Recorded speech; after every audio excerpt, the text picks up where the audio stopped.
안녕하세요. 역사 돋보기입니다. 무려 7년간이나 이어졌던 임진왜란, 파장이 큰 전쟁이었던 만큼 수많은 영웅들이 임진왜란을 이끌어 주었는데 가장 먼저 생각나는 사람은 이순신 장군이죠. 하지만 이순신 장군 외에도 더 다양한 히어로들이 있었는데 바로 의병들입니다. 임진왜란 승리의 주역들, 임진왜란의 의병장들에 대한 소개.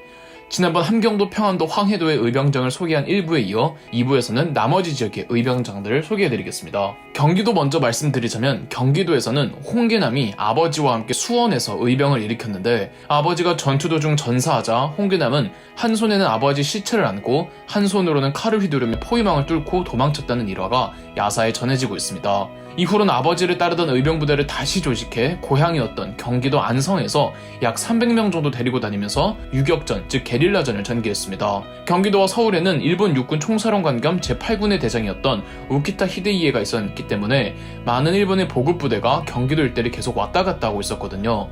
홍계남의 의병대가 세력이 커지자 경기도에만 머무르지 않고 충청, 전라, 경상 곳곳을 누비며 활약을 했답니다.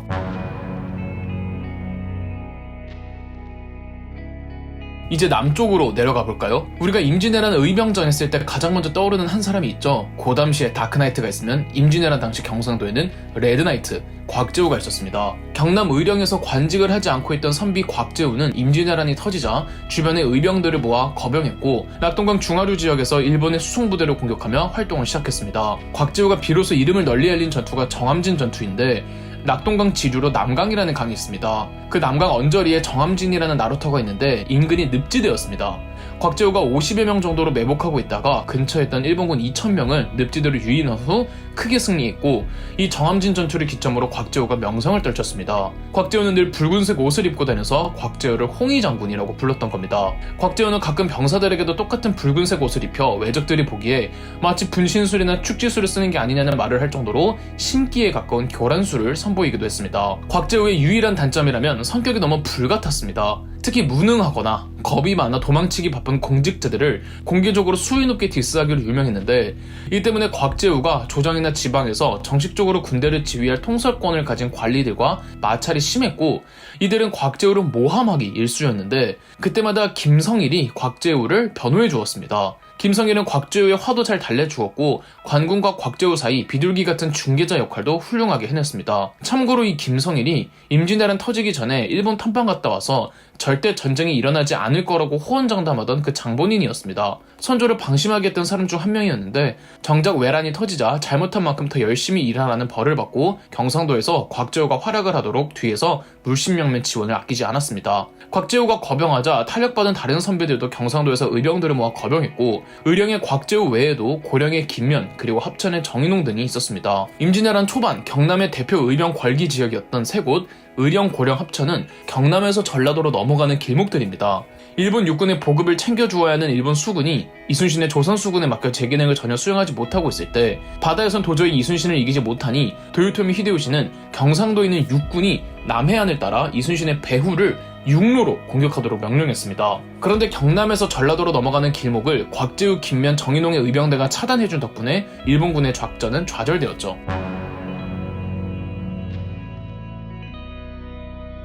도요토미 히데요시는 작전을 바꾸었습니다. 경상도에서 전라도로 넘어갈 수 없다면 충청도에서 밀고 내려와 전라도를 쑥대밭으로 만든 뒤 이순신의 수군을 뒤에서 공격할 생각이었습니다. 충청도에 주둔하고 있던 제6군을 이끄는 외장 고바야카와 다카카게는 전라도의 전주성을 장악을 목표로 충청도에서 군대를 둘로 나누어 전주성으로 진격했습니다. 둘로 나뉜 제6군 중 한 부대는 전북 완주의 웅치에서 김제군수 정담이 이끄는 조선군과 싸웠는데 싸움은 매우 격렬했고 김제군수 정담을 비롯한 다수의 사령관들이 전사했으며 조선군의 시체가 가득했었다고 합니다. 하지만 다행히 관군과 의병들이 계속 일본군을 공격해준 결과 웅치 고개를 넘고 나서 전주로 향하던 중 지친 일본군은 후퇴하였습니다. 일본군 제6군의 다른 부대도 완주와 금산이 접하는 대둔산의 이치고개에 막히는데 이치를 지키고 있던 장수가 권율 장군이었죠.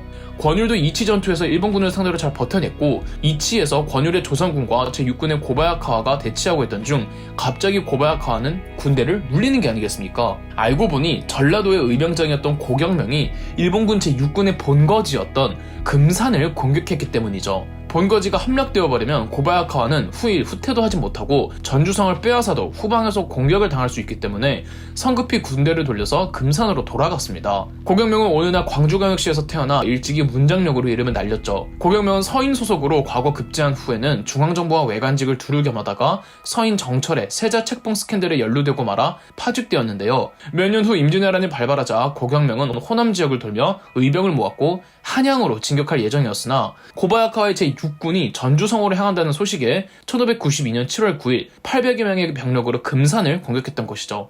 제6군 고바야카와의 반격에 고경명의 부대는 점점 와해되고 있었지만 고경명은 죽음을 불사하는 정신으로 싸움에 임했습니다. 7월 10일 결국 고경명을 포함한 그의 아들 고인후 등이 전사하였습니다. 더욱 놀라운 건 당시 고경명의 나이가 60세였다는 거죠. 비록 고경명이란 걸출한 인물을 잃었으나 그의 희생으로 인해 고바야카와는 전라도 진입에 실패했으니 도요토미 히데요시의 이번 작전도 실패한 거죠. 고경명 사후 그의 아들 고종후가 세력을 이어받아 전라도에서 꾸준히 의병 활동을 전개했습니다.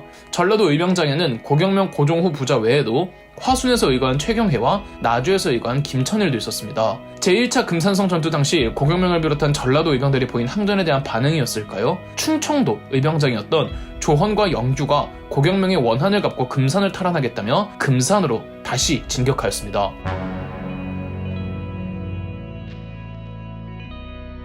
충청도에는 충북 옥천에서 조헌이, 공주에서는 승려 영규대사가 거병을 했습니다. 관직 생활도 나름 했던 이력이 있는 조헌은 임진왜란 발발 전부터 외적의 침입을 경고했을 정도로 판세 있는 능력과 곽재우 못지않은 돌격형 인물이었습니다.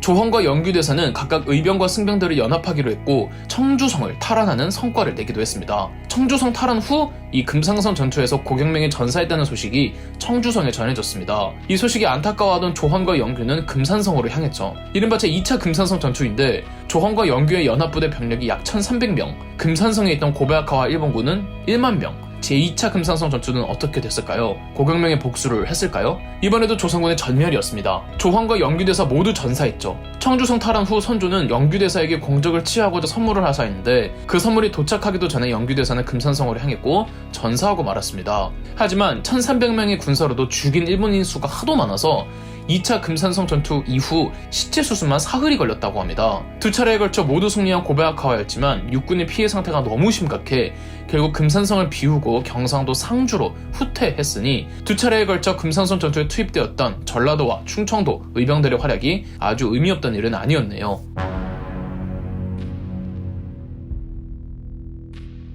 1593년 휴전협정에 대한 논의가 오가며 일본 병력은 전원 휴전의 제스처로 한반도 남쪽으로 철군합니다. 그러나 휴전을 할 때 하더라도 단 한 개의 성만이라도 더 확보하고자 했던 도요토미 히데요시는 조선에 주둔하고 있던 모든 육군 병력을 모아 진주성을 함락시키게 했습니다. 일찍이 일본 군대가 진주 대첩에서 제대로 깨진 적이 있었거든요. 도요토미 히데요시는 성 하나에 일본군 육군 전 병력 10만을 투입시켰고 이 소식에 의병장들이 부대를 이끌고 진주성으로 들어옵니다. 곽재우는 합류하지 않죠. 진주성에는 의병장 포함 유능한 관군 지휘관들도 많았고 약 일주일간의 항전 끝에 성은 결국 함락되었습니다. 아까 말씀드렸던 김천일, 최경해 그리고 고경명의 아들 고종후 등 의병장 전원이 사망하였고 걸출한 관군 지휘관들도 마찬가지였죠. 성 함락 후 일본군은 임진왜란 동안 가장 끔찍한 학살을 자행했습니다. 2차 진주성 전투 패전 결과 수많은 의병장들이 목숨을 잃고 백성들이 사망을 했는데도 정유재란 때 또다시 의병들이 들고 일어나죠. 한 사회의 건전함을 판단할 때 여러 가지 척도가 있을 수 있겠지만 그중 하나는 자발적인 동기에서 국가에 이바지한 사람들을 어떻게 대우해주냐가 아닐까 합니다. 물론 당시 의병들은 무언가를 바라거나 보상을 원해서 목숨을 걸었던 건 아닙니다. 그래도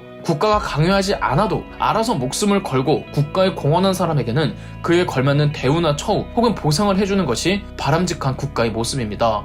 선조는 활약한 의병장들을 질투하여 누명을 씌워 처형한 적도 있으며 아니면 제대로 대우해주지를 않습니다. 곽재우는 임진왜란이 다 끝나고 진주목사와 경상 좌병사가 되어 경남 서부를 담당했는데 경상권에 대한 새로운 방어체제와 전후 복권 대책에 대해 조정에 여러 번 장계를 올렸으나 당시 조정은 붕당 간 세력 다툼을 하느라 제대로 지원해주지 않았다고 합니다. 화가 난 곽재우는 그대로 관직에서 사퇴하고 낙향했다죠.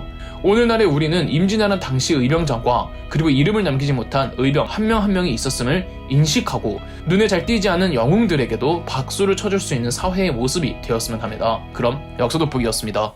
저희 역사돋보기가 멤버십 가입을 시작했습니다. 멤버십 가입을 해주신 분들 덕분에 영상 제작에 큰 도움이 되고 있습니다. 감사합니다. 영상 재미있으셨다면 구독과 좋아요, 알림 설정까지 해주시면 감사드리겠습니다.